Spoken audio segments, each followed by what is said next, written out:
జన్మించే ఉంటారు, ఏదో ఒక ఉపాధిలో ఉంటారు. వాళ్ళు ఏ జీవరాశిగా మనిషిగా పుట్టారో, స్త్రీ పురుషులతో పుట్టారో, ఇంకా వాళ్ళు నరకలోకంలో ఉన్నారో, పిశాచ అవస్థలో ఉన్నారో మనకు తెలియదు. వాళ్ళ పేరు చెప్పి మీరు పదే పదే పిండదానాలు చేయడం వల్ల వాళ్ళు ఎక్కడున్నా సుఖంగా ఉంటారు, ఎక్కడున్నా సుఖంగా ఉంటారు. ఒకవేళ మీరు పిండదానాలు పెట్టడం మానేస్తే వాళ్ళు ఎక్కడున్నా కష్టాలు అనుభవిస్తారు. వాళ్ళు పడే కష్టాలన్నీ కూడా మన సంతానం మీద, మన వంశం మీద చూపిస్తాయి. వాళ్ళు పడే సుఖం కూడా మన సంతానం మీదే చూపిస్తాయి. అందుకని వామన పురాణం సంవత్సరంలో 26 సార్లు చేయమని చెప్పింది. ఇలా తీర్థవిధి కింద ఎన్నిసార్లు? 26 సార్లు.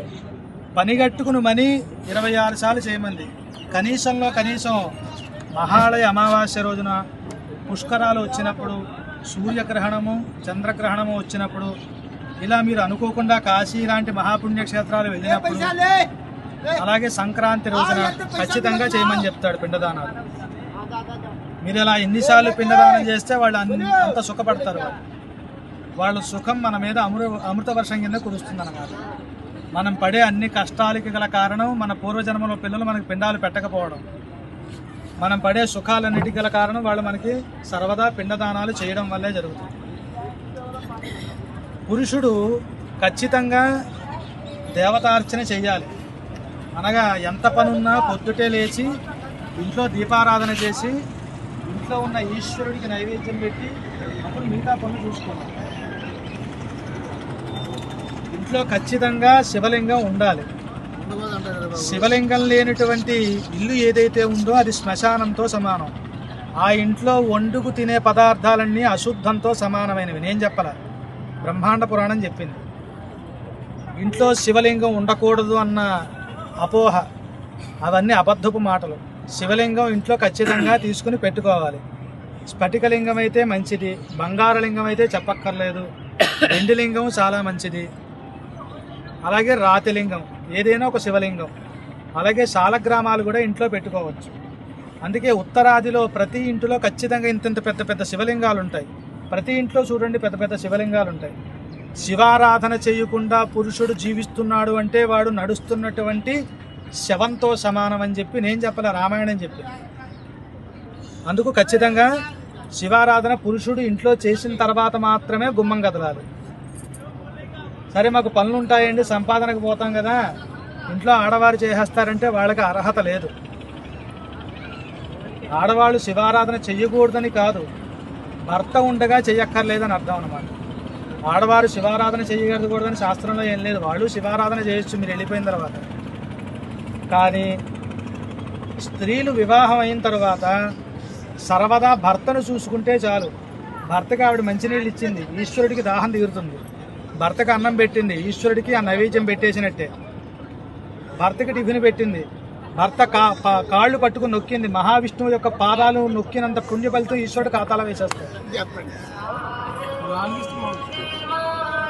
అందుకని స్త్రీ తన భర్తకి సేవ చేసుకుంటే చాలు. నేను చెప్పలేదు, అత్రి అనసూయ అనేటువంటి దంపతులకి దత్తాత్రేయ స్వామి జన్మించాడు.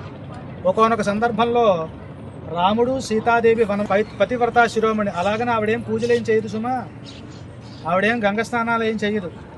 ఆవిడ సర్వదా వివాహం అయినప్పటి నుంచి అనుక్షణం నన్నే చూస్తూ ఉంది ఆవిడ. అందుకు ఆవిడ పతివ్రతా శిరోమణిలో మొట్టమొదటి యొక్క స్థానం ఆవిడకి వెళ్ళిపోయింది.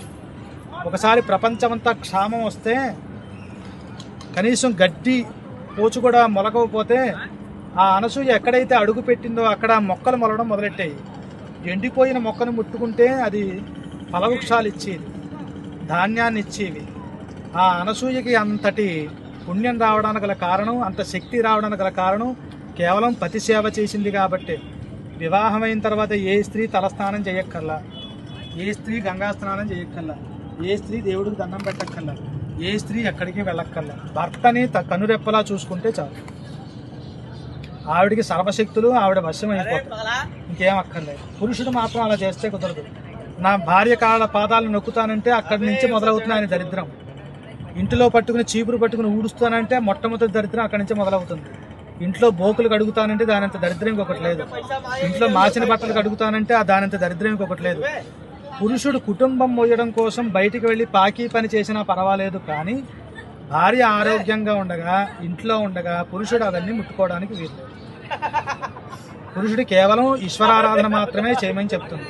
రెండవ ఆరాధన పితృదేవతారాధన. సరేనా? ఇప్పుడు ఉండేటువంటి ఆడపిల్లలకి ఇంకా పెళ్లి కావాల్సిన పిల్లలు చాలామంది మీ కుటుంబంలో ఉండొచ్చు.